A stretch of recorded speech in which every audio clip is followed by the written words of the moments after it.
participei de uma palestra, uma aula, primeiro, que horas que é agora? É que é assim, ali, tá ali. A última vez que eu vim, eu esqueci o celular em casa. Aí agora roubaram meu celular, foi assaltado.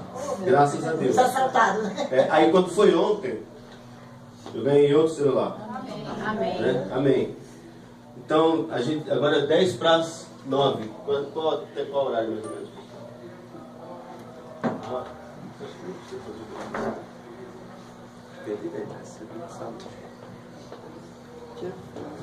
Tá certo. É assim, eu trouxe bastante coisa para falar. Só que não só para falar. Eu trouxe coisa para ouvir vocês falarem também. Tá bom? Vamos fazer isso. A gente vai falar, vai ouvir vocês falarem. Não tenha medo de errar. Aqui está todo mundo aprendendo. Eu estou aprendendo com vocês. E a gente vai conversar um pouco, tá bom? Sobre alguns temas importantes. O tema que eu gostaria de falar com vocês é sobre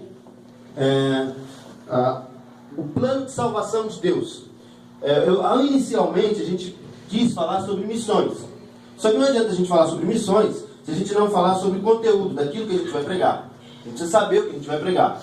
E depois a gente precisa saber como passar essa mensagem. Por quê? Porque o crente não pode ser aquele chato de galocha que fica toda hora a Bíblia. Você precisa aceitar Jesus. Você é um pecador miserável, um traste miserável. Você não pode fazer isso. Isso vai ofender a pessoa. Ao invés de ganhar, você vai perder.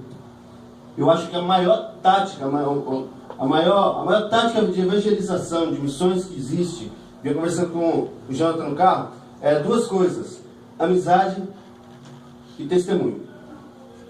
É isso. Você não precisa falar de Cristo.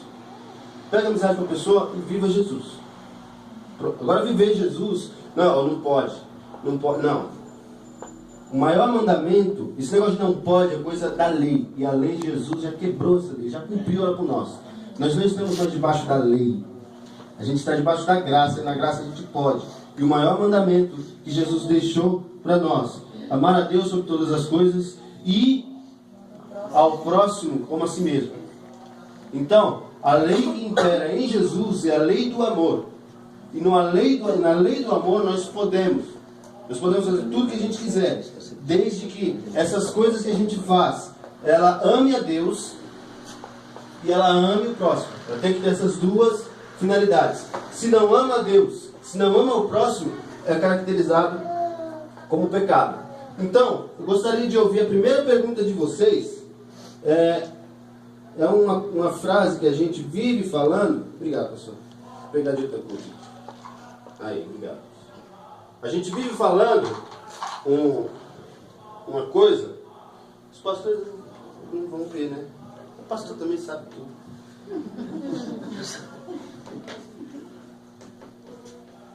Nós vemos no Facebook, Né?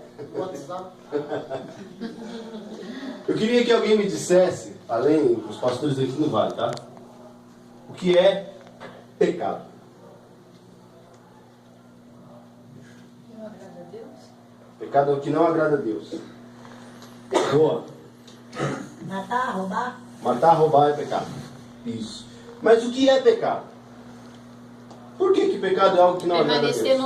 Permanecer sabendo sabendo que é pecado e que está errado, e permanecer no pecado, sabendo que está errado, né? Tipo, faça uma coisa, vamos supor, eu vou lá e roubo alguém. Eu sei que aquilo foi errado, né? Perante a Bíblia, eu sei que não tá legal. Então, assim, eu sei que aquilo, eu pequei por aquilo. Então, permanecer no pecado. Ou continuar no erro também. Então. Atitudes. É um ato. Roubar é um ato, correto? Prostituir é um ato.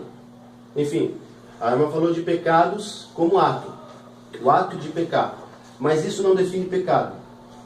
Porque eu posso não fazer e estar pecando. Por exemplo, a Bíblia diz o seguinte: aquele que sabe fazer o bem e não faz, peca. Então eu posso não fazer e estar pecando. Alguém enquanto eu vou falando, alguém teria um pano velho assim, só para ir apagando a louça? Porque o meu sobrinho, essa louça dele, ele falou: tem tudo, mas não tem apagador. Eu, tá bom. Né? Papel higiênico, pode ser também. A definição de pecado. Pecado, ele é não conseguir atingir o padrão de Deus. Tá bom? Isso é pecado. Pecado é não conseguir atingir o padrão de Deus. Deus é santo, exige de nós, obrigado, irmãs, exige de nós santidade, certo? E nós não conseguimos atingir esse padrão de Deus. Tá bom? E esse pecado, ele atingiu todo o ser humano por completo. Não só as atitudes. Também é atitudes, mas não atingiu só as atitudes. Pensa, um copo d'água, ok? Um copo d'água, copo com água. Água mineral, quimicamente muito bem feita, muito bem tratada, enfim. Você bebe essa água, correto? Só que alguém vai e pinga, um pinguinho de nada, de veneno. Você vai ter coragem de beber essa água? Não. Agora, o que foi contaminado na água? Foi parte da água ou foi toda a água? Foi toda a água. Um pingo de veneno, ele contamina toda a água. Certo? Do mesmo jeito que um pingo de veneno contamina toda a água, o pecado é o veneno da vida humana, não é da alma humana, tá? O pecado não é a doença da alma. O pecado é a doença da vida. Porque atinge alma e corpo. Tá bom? Então, o pecado atingiu o ser humano por completo. E não adianta a gente tentar se livrar. Eu venho conversando com o Jonathan. A gente pode escolher entre xingar um palavrão e falar uma palavra que abençoa. A gente pode fazer isso, não pode? Mas a gente pode chegar assim e falar, ó, nunca mais vou pecar na minha vida. Parei. Por quê? Porque está contaminado. A gente não tem essa escolha. A gente não tem essa escolha. Nós somos pecadores. Isso aconteceu quando, gente? Oi? Pode falar com coragem. Com Adão. Quando Adão pecou, a humanidade, ela foi corrompida com o pecado. E o pecado ele se apresenta em dois níveis aqui. O pecado, ele é tanto algo que faz parte do ser, que está dentro de nós, certo? Está aqui, quanto também o pecado é, como a irmã ali falou muito bem, as atitudes, as ações. As ações. O pecado também contaminou as nossas ações. Então, quando a gente fala das ações, é muito fácil. Eu posso roubar, posso ser uma pessoa direita. Eu posso fazer isso, não posso? Mas eu não posso decidir que o meu ser pare de pecar. Eu não posso fazer isso. Porque está em mim. Está ligado a nós. Você quer ver uma coisa? Vamos fazer um homem aqui fictício. A gente vai pensar numa pessoa aqui. A gente vai ilustrar. Digamos que tem um homem aqui, um jovem, ele é solteiro, e aí ele se apaixona por uma moça crente. É pecado se apaixonar, gente, por uma moça crente? Não. Não é pecado se apaixonar por uma moça crente, tá bom? Mas ele descobre que essa mulher é casada. E aí? É pecado. Não pode. É pecado. Porque ele sabe que ela já tem uma família, né? Exatamente. E permanece no erro. O que ele pode decidir de bom para a vida dele? Ele pode decidir se afastar. Afastar, buscar Deus e pedir para Deus tirar aquilo do coração dele. Ele pode pedir para Deus tirar aquilo do coração. Ele pode falar o seguinte: eu não vou ficar com ela, não vou dar um passo para conquistar essa moça. Por quê? Porque ela constituiu família. Ele pode decidir não fazer, mas ele pode decidir que ele não vai sentir mais a paixão que ele sente por ela.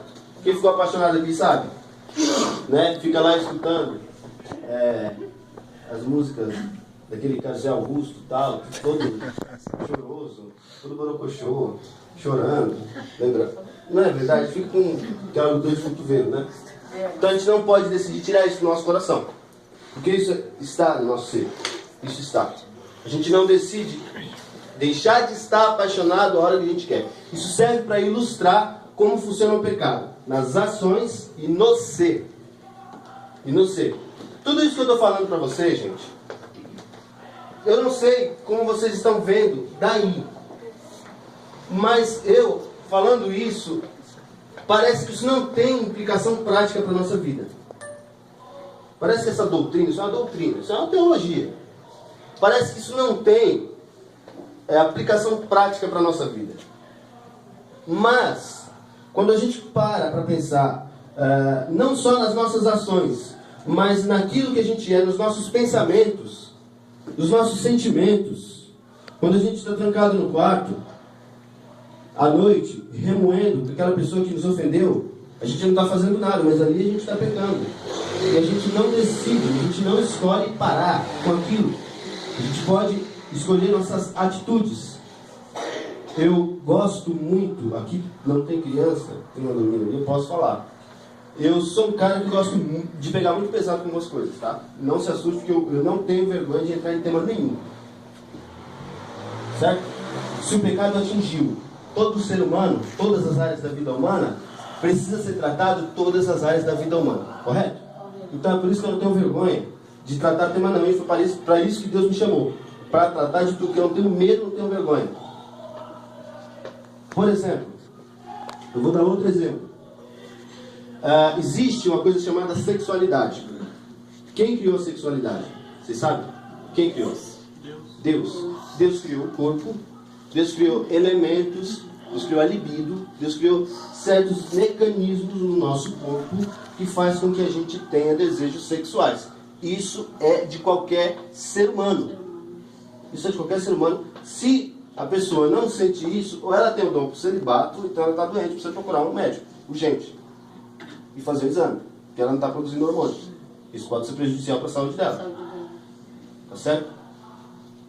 Nós decidimos não ter isso.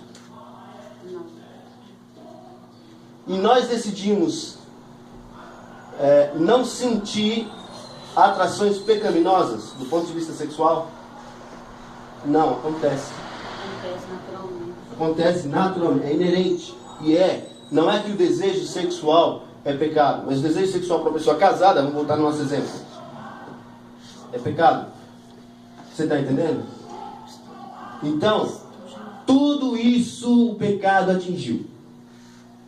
E não há o que fazer.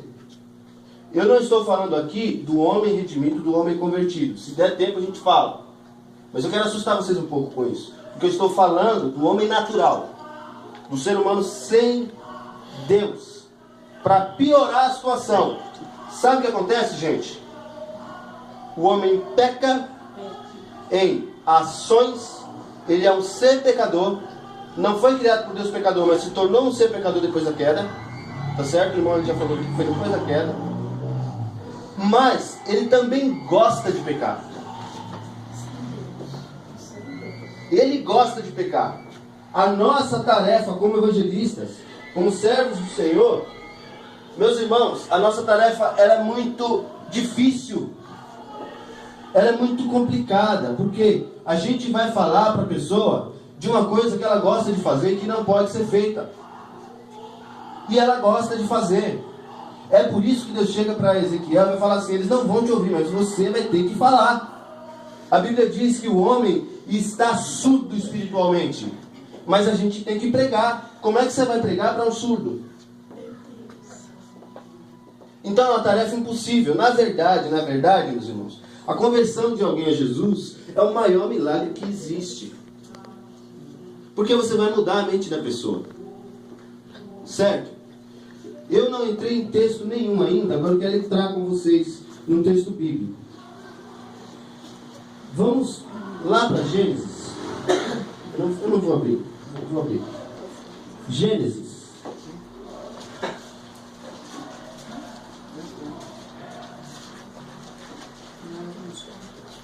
No capítulo 2, do versículo 4 até o versículo 7, eu vou pedir para que alguém com a voz muito forte assim de Deus leia. A gente vai ler. Depois a gente vai passar para o versículo 15. Do 15 ao 17. Tá bom? Então quem achou Gênesis capítulo 2, do 4 ao 7, pode ler para nós.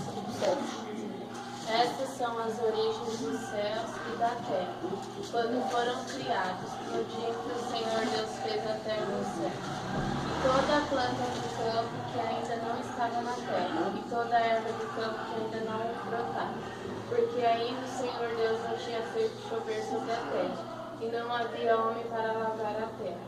Um vapor, porém, subia da terra e regava toda a face da terra. E formou o Senhor Deus o homem do pó da terra e soprou em seus narizes o fôlego de vida. E o homem foi feito alma vivente. O homem foi feito alma vivente. Certo? Então Deus formou o homem do pó da terra. Quem criou o pó? Deus. Tá bom? Aí, Deus formou o homem do pó e a gente pensa que Deus fez aquele boneco. Catou um monte de areia e fez aquele boneco, né? Não foi assim exatamente. O homem ele tem todos os elementos que tem na terra e existe no corpo humano. A ciência já provou isso. Então, o que foi que Deus fez? Deus pegou um pouco de ferro, e pegou mais um pouco disso, mais um pouco daquilo, e misturou, bateu no liquidificador, sei que Deus tem liquidificador, misturou tudo, e aí deu forma ao homem com as mãos. Deus deu forma a esse homem. Depois soprou, estava aquele boneco, Deus soprou o fôlego de vida. Quantas partes tem aí? 2, né? Material e espiritual. Então um homem não tem um corpo e nem tem uma alma. O homem é um corpo e é uma alma. Não é isso que está dizendo aí? Ele se tornou um ser vivente. Ele é alma vivente. Então ele é corpo e ele é alma. De forma, meus irmãos, que as coisas estão muito juntas. Certo? Se Deus criou o corpo e viu que o corpo é bom, então, se eu sou uma pessoa sedentária, o que é uma pessoa sedentária? Uma pessoa que não pratica atividade física nenhuma. Eu estou pecando, porque eu não estou cuidando do meu corpo. Tá? Interessante, né? Se eu não cuido do meu corpo, eu estou pecando. Porque quando Deus fez o meu corpo, Ele fez e viu que era bom. Então cuide do seu corpo. Cuide do seu corpo. Não é pecado a mulher ficar bonita. O pecado está em querer se sobrepor às outras e provocar sensualidade, que é diferente de sexualidade. Sensualidade sim, é pecado. Tá bom? Mas o fato dela se arrumar, dela se empiriquitar, de passar 2 horas para escolher um vestido, pelo amor de Deus, como é que vocês conseguem um negócio desse? Por isso que eu gosto de ser homem, sabia, pastor? Porque homem já nasceu bonito.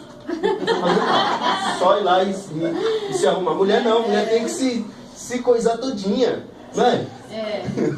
É verdade? E atrasa a gente. Mas o homem também, ó. É, o homem também.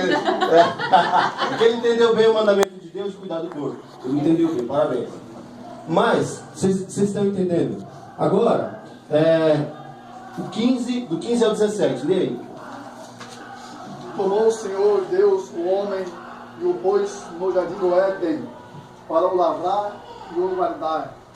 E ordenou o Senhor Deus ao homem, dizendo: de toda árvore do jardim comerás livremente, mas da árvore da ciência do bem e do mal, dela não comerás, porque no dia em que dela comeres, certamente morrerás. Muito bem. Às vezes o pessoal me pergunta assim: Neto, como é que eu posso ter certeza da minha salvação se Adão estava numa posição melhor que a minha e caiu? Nós não estamos na mesma posição que Adão, tá? Sabe por quê? Existia uma lei aí, não existia?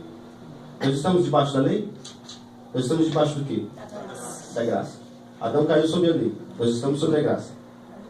Certo? Por isso e Deus não prometeu para Adão que Adão venceria o mundo. Ele prometeu isso para nós, não foi?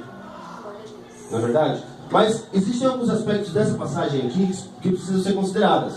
Deus colocou o homem no jardim do Éden para quê? Para cultivar o solo. Então, isso é responsabilidade ecológica. Você precisa entender que nós, como crentes, como cristãos, nós precisamos cumprir o propósito de Deus para o qual Deus nos colocou aqui nessa terra como homem. Jesus foi o perfeito Adão. Nós estamos sendo assemelhados a Jesus Cristo. Nós estamos sendo moldados. Só que nós uma vez caímos, como já foi falado, o pecado atingiu o ser e as ações. Então, entenda, se eu estiver chupando uma bala e eu jogar essa bala no meio da rua, o que eu estou cometendo? eu estou cometendo pecado. Por que eu estou cometendo pecado? Porque eu não estou cultivando a terra. Porque não é, porque tipo, você tá andando num lugar e sabe por que tipo, não é seu, eu falo, né, não é meu, eu não vou cuidar, então você tá cuidando, né? Isso, exatamente. Onde você fosse, tem que cuidar Você como tem- se fosse, né? Isso, exatamente, irmão. Tem que cuidar por quê? Porque Deus deixou uma tarefa para o homem: cultivar o solo. Cultivar o solo. A terra foi colocada para que ele cultivasse o solo, mas até a gente entender isso, então pensa que toda vez que você jogou um papel de bala na rua, você pecou. Cometeu um pecado. E qual o tamanho do pecado suficiente para nos levar para o inferno? O fato de eu jogar um papel de bala na rua pode me levar para o inferno? Ele é suficiente para isso? Por quê? Porque você teve maldade, né? Você teve maldade no teu coração e na tua O mente. que é pecado? É não cumprir o propósito de Deus. Só tem as coisas que agradam a Deus, né? Qual foi o propósito de Deus para o homem com relação à ecologia? Cuidar da terra, cuidar do planeta. Eu não estou cumprindo isso, eu não estou cumprindo o propósito de Deus. Então eu pequei. E se eu pequei, eu mereço o quê? O fogo do inferno. Eu estou querendo assustar vocês de verdade. Depois venho mais. Mas eu estou querendo assustar vocês de verdade. Tá certo? Eu estou querendo assustar vocês de verdade. E não só isso. Deus não colocou o homem apenas com essa finalidade. Deus também deu uma mulher para que o homem se relacionasse com essa mulher. E não só com a mulher, mas com o próximo, com um outro semelhante. Então, o propósito de Deus foi muito bem esquematizado, gente. O propósito de Deus foi muito claro. Lê Gênesis que você vai ver. A gente não vai ficar rodando todos os processos, não tem tempo para isso. Mas o propósito de Deus abrangia tudo na vida humana. E quando o homem pecou, o que foi que aconteceu? Agora a gente vai para a parte negra da coisa. A parte mais negra da coisa. Tá? Vocês conhecem a história, né? Não preciso ler. Eva estava lá, tomando banho de cachoeira, aproveitando o jardim do Éden, estava com Adão, e aí ela viu a serpente, e a serpente enganou Eva, não foi? A serpente enganou Eva. Muito bem. Quando a serpente enganou Eva, que ela comeu, mais Adão, o fruto proibido, que ninguém sabe que fruto é esse, os olhos dos dois se abriram. E eu quero que vocês agora façam o exercício. Tá bom? Eu quero que vocês identifiquem para mim na passagem o que o pecado afetou. Quais as áreas da vida humana o pecado afetou. Vamos fazer esse exercício, é muito fácil. A gente vai ler, nós vamos ler juntos, eu vou ler aqui na minha Bíblia, e você vai apontando para mim, tá bom? 3, capítulo 3. A partir do versículo 7.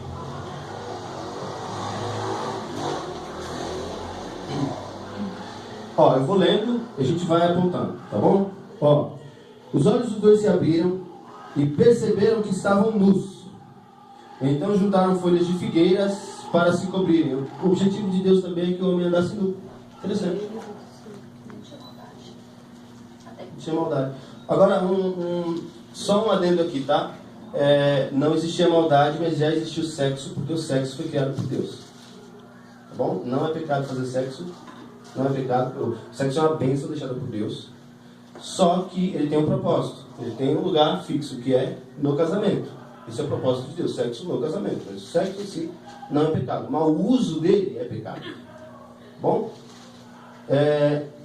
No 8. Ouvindo o homem e a sua mulher os passos do Senhor Deus que andavam pelo jardim, quando soprava a brisa do dia, esconderam-se da presença de Deus, da presença do Senhor Deus, entre as árvores do jardim. Mas o Senhor Deus chamou o homem perguntando: onde você está? Por que Deus chamou o homem? Deus sabia que o homem tinha pecado? Você já fez essa pergunta para você mesmo? Poxa, por que será que Deus chamou o homem? Será que Deus não sabia onde o homem estava? Deus sabia onde ele estava? Mas por que Deus perguntou? E aí? Deus queria testar ele, se ele queria falar a verdade ou mentira. Mas Deus já sabia se ele estava... Deus já sabia, eu devia testar ele, o homem. Ia testar ele, né? Deus já sabia, ele sabe todas as coisas.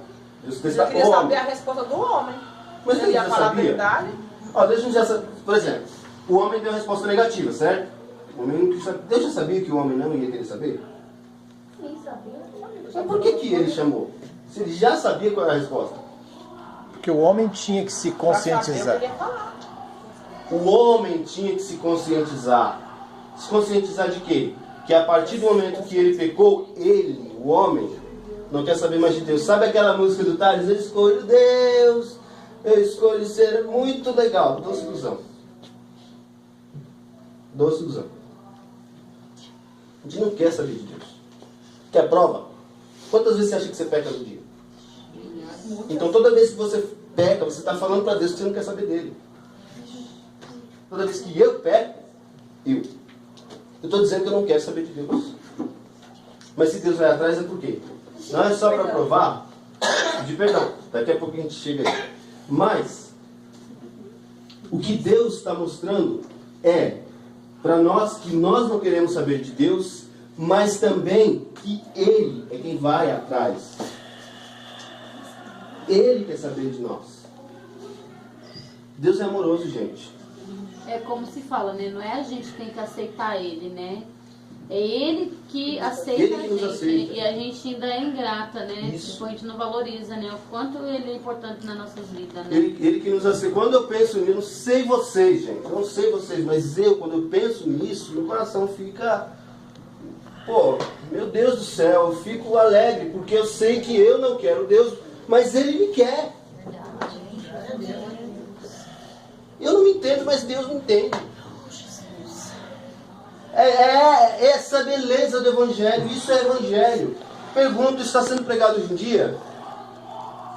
Isso não está sendo pregado hoje em dia. O que está sendo pregado hoje em dia é o seguinte: sua vitória. Mas que vitória? Do quê? Pergunta para um crente, faz isso, faz esse exercício. Pergunta para um crente, vitória do quê? Ele não vai responder, ele não vai saber. E como é que ele vai ser salvo se ele não sabe? Para ele ser salvo, ele precisa conhecer o que é a mensagem do Evangelho. Agora vocês estão vendo a beleza do Evangelho? Isso é o Evangelho, gente. Isso é o Evangelho. Mas daqui a pouco a gente chega no perdão. Tá certo? Eu vou já subir, tá? Tirar aqui. Por isso que fala, né, que ele é o Deus da misericórdia, né, porque, tipo, é igual eu tô falando, né, alguém pergunta, você aceita Deus? Não é que a gente aceita Deus, é Ele que aceita a gente, porque é igual você está explicando, a gente pode ter um monte de coisas erradas durante o dia, né, vários pecados, Ele é tão misericordioso que Ele ainda quer a gente, Ele quer que você se conserta, Exatamente. né? Ele quer que você se arrependa de coração. Exatamente. E o pecado, como ela estava falando de um pecado, por quê? Porque é para você parar e pensar e falar, a partir de hoje eu não quero mais pecar. Então você tem que dar um voto em tudo para Deus, né? Para Ele. Porque mesmo com todos os erros, Ele quer a gente. Ele quer a gente. Ele aceita a gente. Eu não Então, querer ninguém. Eu mesmo não quero, nunca quis pecar, mas então, mas Sem saber, esse sem pensamento, a gente vai... Então, é isso que ele está explicando, entendeu? Agora é assim. Mas não permanecer no pecado, Isso, no erro, né? Isso. A gente não pode permanecer no erro, só que a gente pode até eliminar os erros que são a nível de ações. A gente pode, isso tranquilo, a gente até pode. Mas existem outros que a gente, mesmo não querendo, acaba cometendo. Você já leu, eu estou gostando da participação de vocês. Você já leu Romanos 7? O bem que eu quero fazer, eu não... Ali não está descrevendo a vida do convertido. Tá? A vida do convertido é capítulo 8. Capítulo 7 é a vida do homem sem Deus, o homem cru, o homem na sua natureza, como nós somos, como nós estávamos, na verdade, né? Como nós estávamos, sem Deus, sem Jesus, sem conhecer a palavra do Evangelho, nascemos assim. Nós não temos essa escolha, porque é algo que está em nós e a gente gosta. infelizmente, se eu pudesse, gente, eu colocava Não é? tudo dentro de casa, só pra ficar ali e não poder olhar, nossa, fulano tá desse jeito, nossa, a pessoa fulano fez aquilo. Foi muito importante você falar isso, sabe por quê? Uma coisa lembra a outra.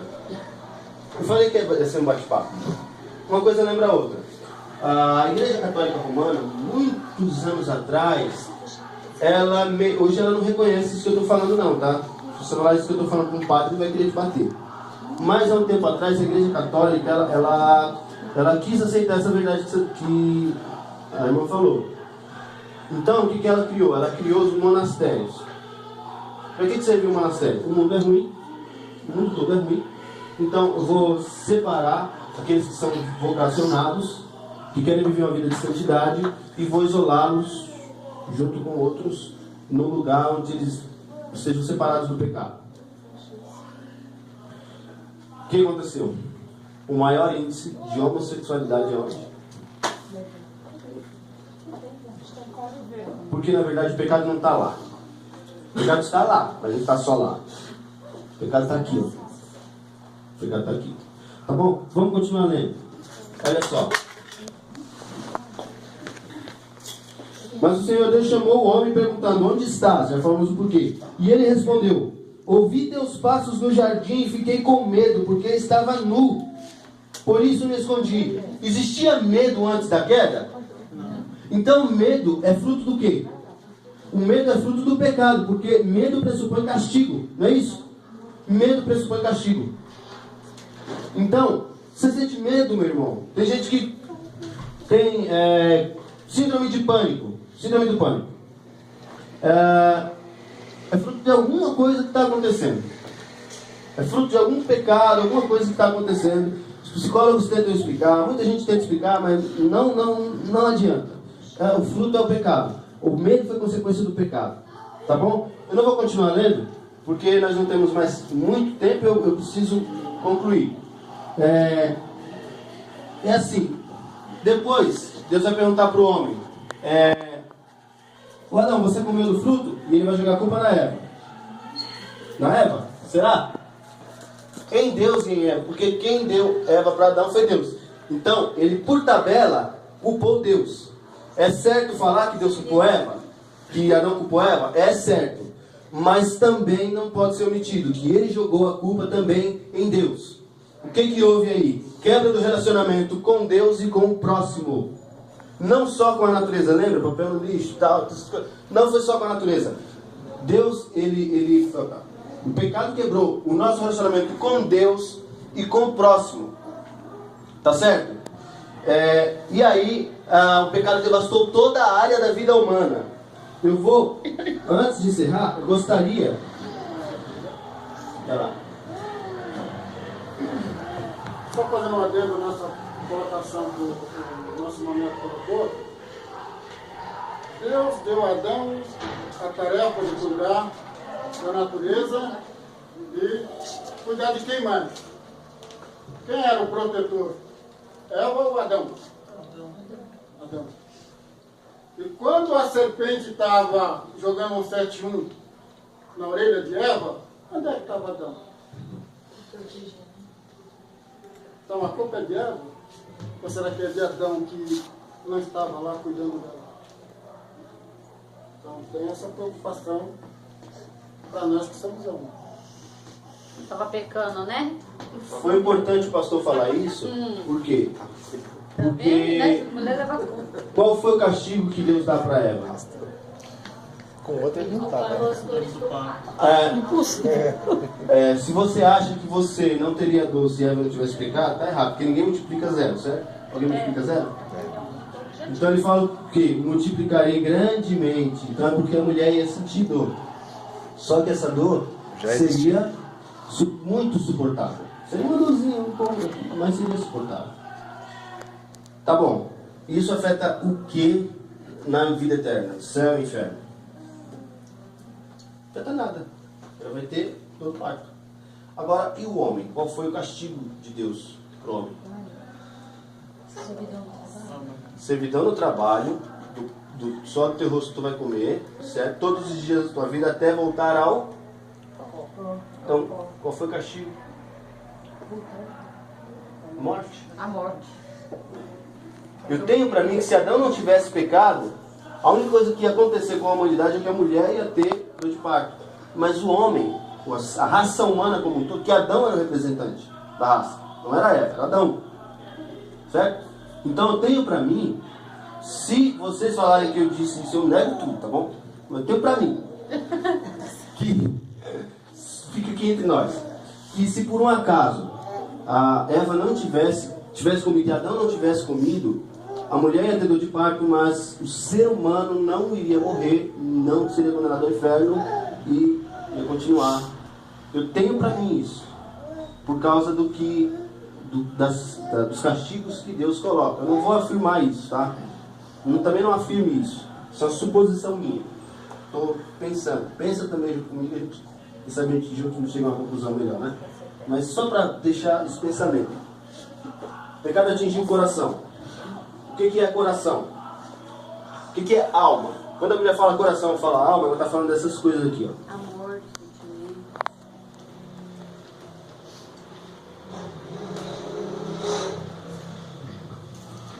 O pecado atingiu o coração. E eu já vou fazer a propaganda. Obrigado. Eu já vou fazer a propaganda de um livro de graça. Posso perguntar uma coisa?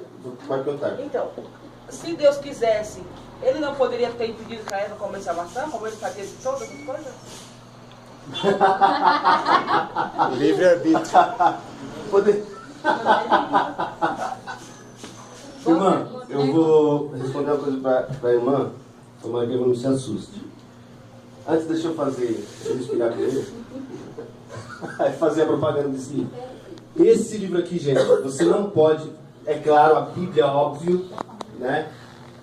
Mas tirando a Bíblia, você não pode passar dessa vida para outra, sem ler esse livro aqui. Ídolos do coração.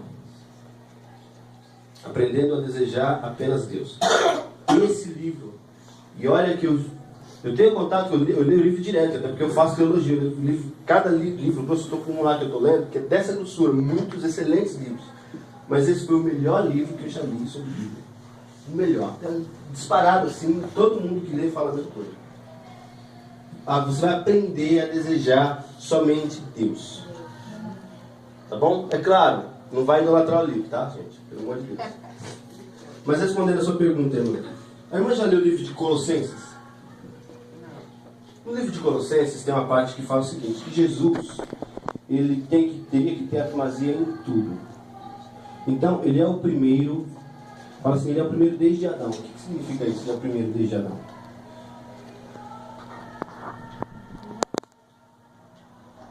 Não é que ele estava lá antes de Adão, não.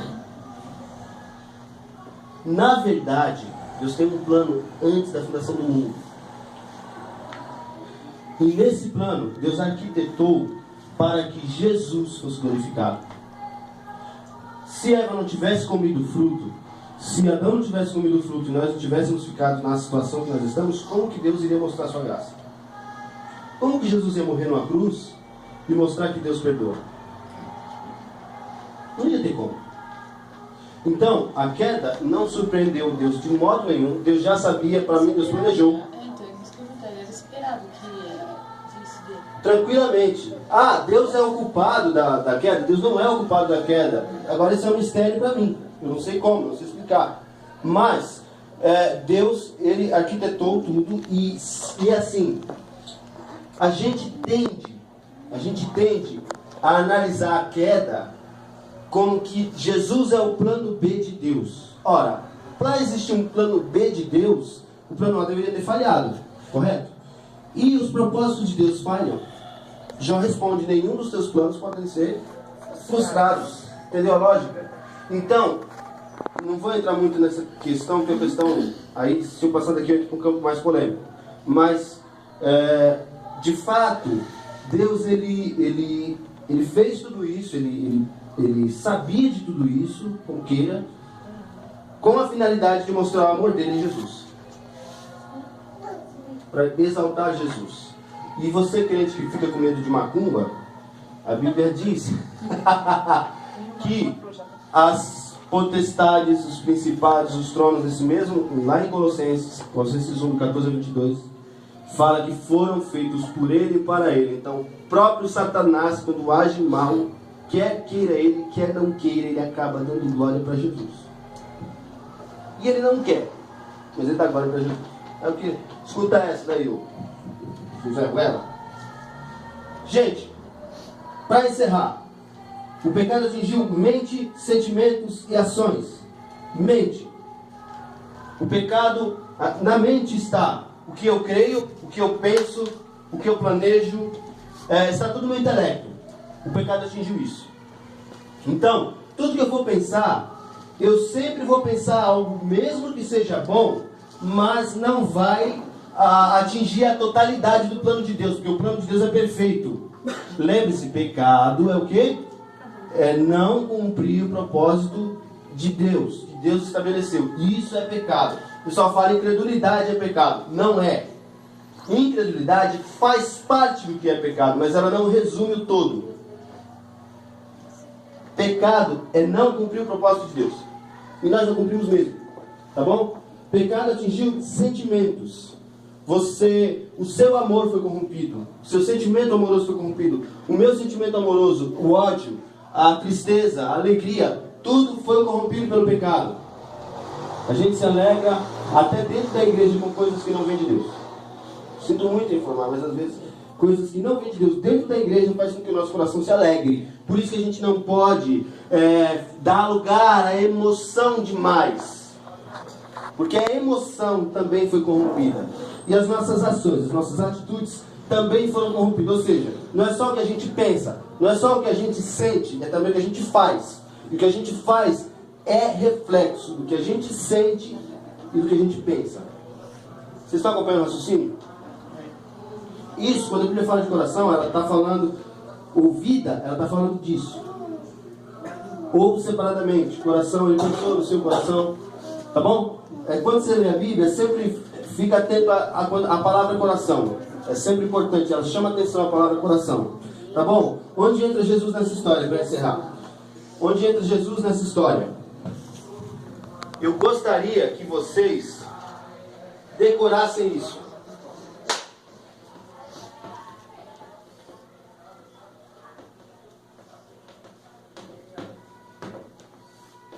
O que significa essa palavra? Eu quero que vocês decorem isso. Isso não dá para você evangelizar sem isso. Se você não sabe o que é isso, não evangelize. Deus não depende de você para salvar ninguém. Ele vai usar alguém que sabe para falar, tá? Eu sou bem grosso, então decore isso. Essa palavra aqui, ela pressupõe tudo que foi falado antes, tudo que é falado depois. Que não vai ter que falar, mas vocês são crentes. Vocês já sabem o que vem depois. Isso é importante porque outro dia eu ouvi de um crente, eu fiquei muito triste, muito chateado, muito triste mesmo. Eu ouvi de um crente que Deus está esperando de nós um sinal de obra. Deus está esperando que a gente obedeça para Ele salvar. Nós estamos buscando a salvação. O panorama que foi apresentado aqui, o fato de jogar um papel de bala no chão, é o que? Pecado. Me leva para onde? Para o inferno. Pergunto, tem como a obra salvar? Tem como a obra salvar? Não. Não tem como a obra salvar. Não tem como. O que significa a palavra justificação? Decora isso. A palavra justificação é ser declarado justo. Declarado justo. Considerado justo. Para ficar melhor para vocês memorizarem, pensa num juiz sentado na sua cadeira com o martelo na mão. Aí, vamos fazer aqui a irmã é a promotor que acusa, né? Está fazendo aqui direito, sabe? O promotor que acusa, né? Tá bom, a irmã está fazendo a função dele, tá? O chifre. Tá bom? Começou agora. Então, a irmã é a promotora e ela é o réu. Eu sou o juiz. Eu sei que ela cometeu pecado. Eu sei. As provas são muitas. Só que, mesmo sabendo que ela é culpada, eu pego o meu martelo e declaro ela inocente. Eu sei que ela não é inocente. Ela sabe que ela não é inocente. O promotor sabe que ela não é inocente. Todos ali sabem que ela é culpada, inclusive ela. Só que eu, mesmo assim, considero ela uma pessoa justa. Isso significa a palavra justificação. Justificação significa ser declarado justo. Então repita comigo. Justificação é declarado justo. De novo, mais forte. Justificação é declarado justo. Mais forte um pouquinho. Justificação é declarado justo. Deus declara justo. Como se consegue isso? Pela fé. Alguém abre Romanos 5:1. Vamos ver o que a Bíblia fala sobre justificação. Se você tiver dúvida, lê Romanos, lê Efésios. Tem um monte de passagem que fala que a salvação vem pela fé e não pelas obras. Então você não tem que fazer para ser salvo. Ou você é salvo, ou você não é salvo. Ou você crê, ou você não crê. E a partir do momento que você crê, sua vida muda, seu coração muda e Deus começa a transformação. Aí começa a vir as vitórias. Alguns pecados vai ficar enraizado, mas você começa a perceber que outros vão começando a te deixar. E você começa a perceber que você está tendo desejos mais fortes por Deus. Não só pelo pecado, mas também por Deus. Mas o primeiro passo que Deus faz não é esperar que você obedeça. Você não tem condições, eu não tenho condições. O primeiro passo que Deus faz é a cura espiritual. O que é isso? É o perdão. Do jeito que você está, Deus perdoa. Se você, meu irmão, se você alguma vez adulterou na sua vida, se você alguma vez roubou, se você alguma vez fez alguma coisa muito feia, ou se você se considera um pecador, deixa eu falar uma coisa para você. Se você crê em Jesus no seu coração, Deus te perdoou e o diabo não pode mais te acusar. O diabo ele vai tentar fazer com que você perca a esperança. O diabo vai tentar te acusar, mas a fé que você tem em Cristo garante salvação. Glória a Deus. E ele é derrotado. Alguém achou Romanos 5:1? Justificados, pois, mediante a fé, temos paz com Deus por meio de nosso Senhor Jesus Cristo. Muito bem. Nós não temos condições de ter fé. Como é que faz agora? A justificação é pela fé, mas nós não temos condições de ter a fé. Eu vou encerrar com isso aqui. Eu gostaria que a irmã abrisse em Efésios 2:8. A irmã. A irmã em Filipenses 1:29. E a irmã que está ali no fundo, isso mesmo, Hebreus 12:2. Filipenses 1:29, Efésios 2:8 e a irmã ali no fundo, Hebreus 12:2. Nós não temos condições nem de se arrepender. A palavra arrependimento é mudança de mente. Você não pode mudar sua mente. Então, irmã, abre aí em 2 Timóteo 2.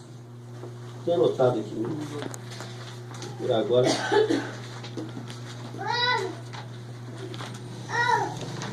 Jonathan, você já abre em Atos 11. Atos 11, 17, 18. Você. E a irmã.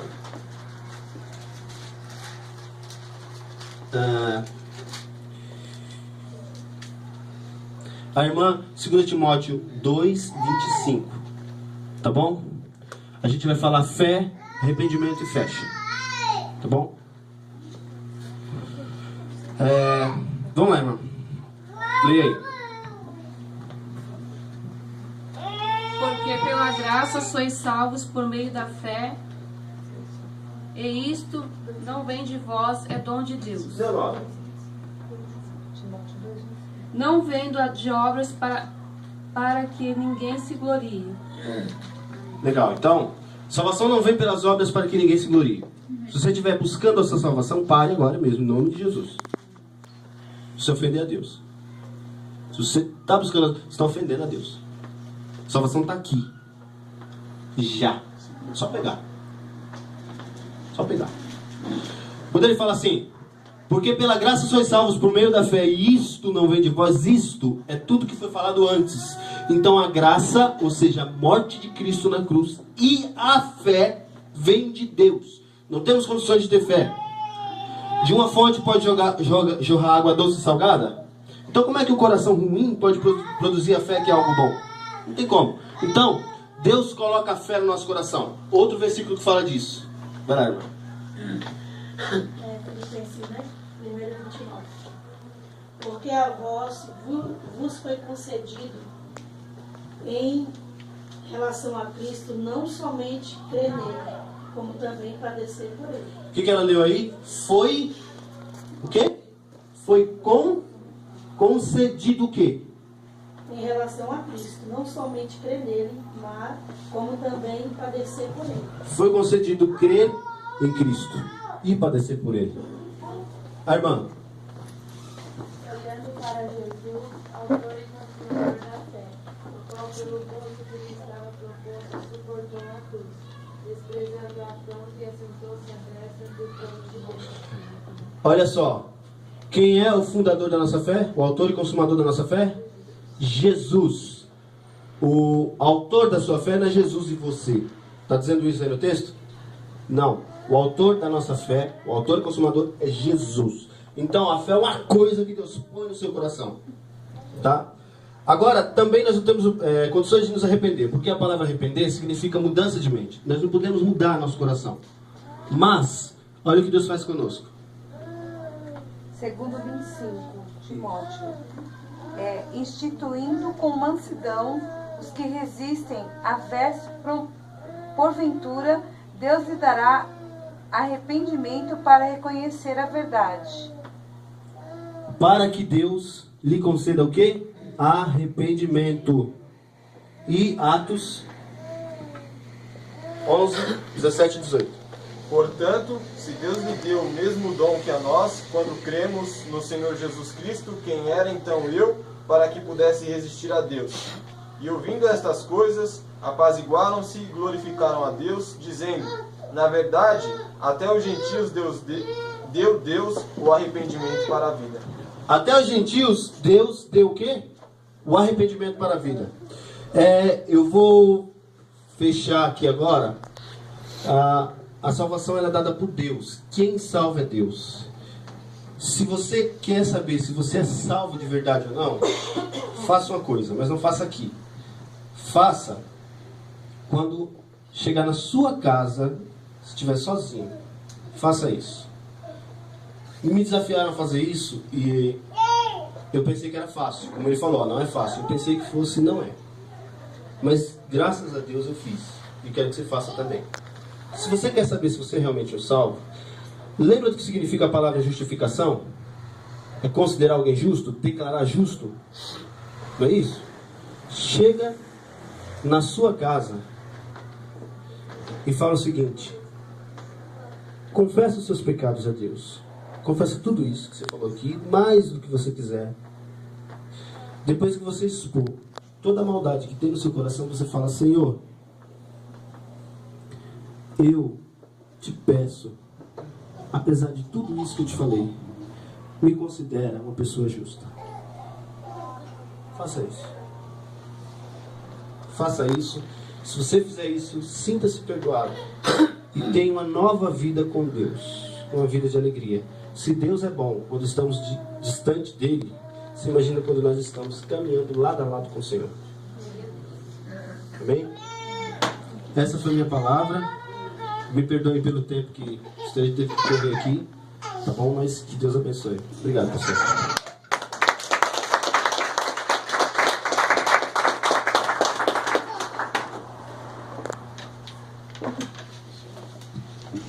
Somos agradecidos a Deus, irmãos, pelo ensinamento recebido. Eu creio que os nossos irmãos que frequentam a igreja,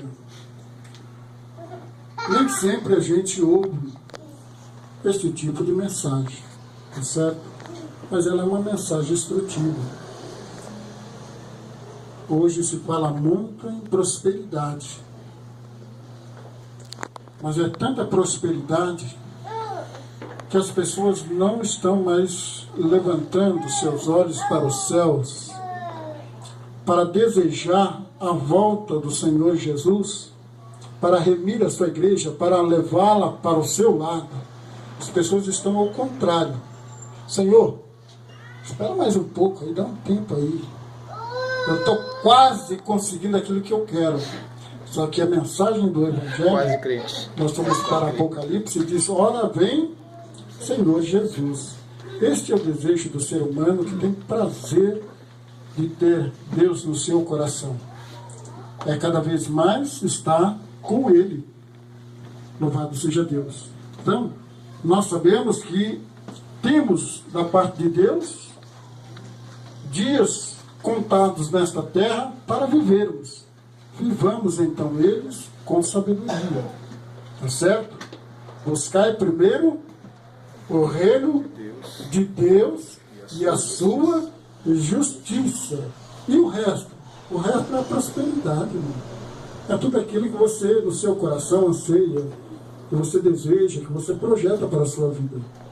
Mas tenha ou dê a primazia para Deus no seu coração, no centro da sua vontade, e tenha certeza, Ele é suficiente para te guardar, para te proteger e para suprir as suas necessidades. E melhor ainda, garantir um lugar lá na glória com Ele. Louvado seja Deus. Então, irmãos, Deus abençoe nosso irmão Neto. Nós agradecemos mais uma vez.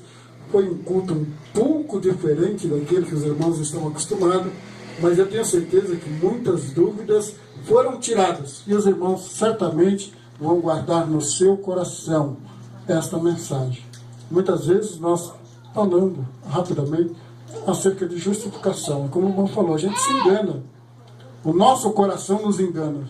E nós pensamos que nós temos condição, e às vezes até como pastores, como os líderes religiosos, nós impomos uma carga sobre o povo, dizendo: olha, não faça isso, não faça aquilo, e a gente cria um monte de regras, como se através disso nós conseguíssemos fazer as pessoas serem santificadas. Nós queremos ocupar o lugar da pessoa, do Espírito Santo na vida da pessoa.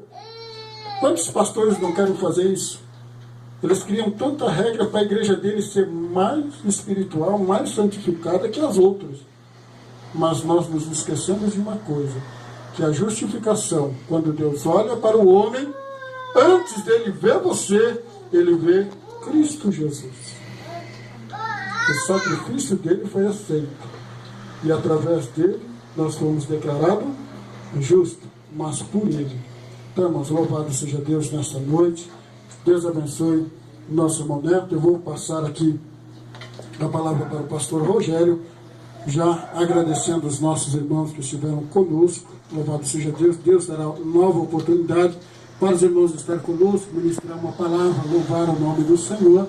Eu tenho certeza, glórias a Deus. E após o pastor Rogério, nós vamos aqui, irmãos, todos juntos, juntamente com a família do nosso irmão Jadias, cantar um parabéns aqui, né, irmão Jadias? Fomos pegos de surpresa, porque é como eu falei do pastor Rogério: rapaz, você não sabia de nada. Mas a gente deu a ficha para os irmãos, né? Mas os irmãos não preencheram, como é que a gente vai saber a data de nascimento? Aí fica difícil. Então nos perdoe, irmãos Jadias. Mas estamos aqui alegres em Deus, né? Depois os irmãos vão participar de um bolinho ali, olha, maravilha, pastor. Glórias a Deus. Queria saudar dentro do assunto do nosso Neto estava dizendo: irmão, Deus deixou o livre-arbítrio para o homem. Quando fala homem, é no geral, homem e mulher, viu? E a Bíblia diz bem claro: tudo é lícito, tudo. Mas presta atenção, não confunde muitas coisas. Mas nem tudo é lícito, mas nem tudo nos convém. Tem que tomar muito cuidado, viu? Glória a Deus. Saúdo a igreja com a paz do Senhor Jesus. Amém. Amados, graças a Deus, estamos alegres e contentes por esse período maravilhoso que o Senhor nos concedeu nesta noite. Queremos agradecer nosso amado irmão Neto, né, por estar mais uma vez nos ajudando. Servo de Deus, abençoado, né? E o ensinamento é indispensável dentro da igreja. A igreja que não tem ensinamento, ela não é igreja, né? E ensinamento é isso, né? Deus abençoe a sua filha amada, Amém? E eu creio que irmãos podem contar conosco também. Vai ter mais oportunidades aí, irmãos. Vai ter outras congregações aí, amém? Deus abençoe o nosso irmão, amém? Quem gostou, irmão, do estudo, do ensinamento que o irmão nos trouxe? Quem gostou? Isso nos aviva poderosamente. Aleluia, glória a Deus. Antes de fazer um minuto de oração com todos.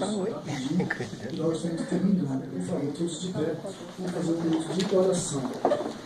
Senhor Deus, amado, bendito, eterno, fiel, glorioso, meu Deus, diante da tua presença, queremos aqui agradecer mais uma vez, ó Pai, por este período maravilhoso que nos concedeu em tua presença, meu Deus, por este ensinamento maravilhoso, ó Pai querido e amado, que o Senhor tem nos concedido, vindo a tua palavra por intermédio do teu Espírito Santo, usando o teu servo, ó Pai. Abençoa a vida do irmão Neto, continue usando ele, ó Pai, nesta área a qual o Senhor o chamou. Meu Deus amado, abençoando nossas vidas e todos aqui presentes. Amém. Vou apresentar rapidinho. Olha, irmãos. Desse lado aqui, ó, tem uma pessoa aqui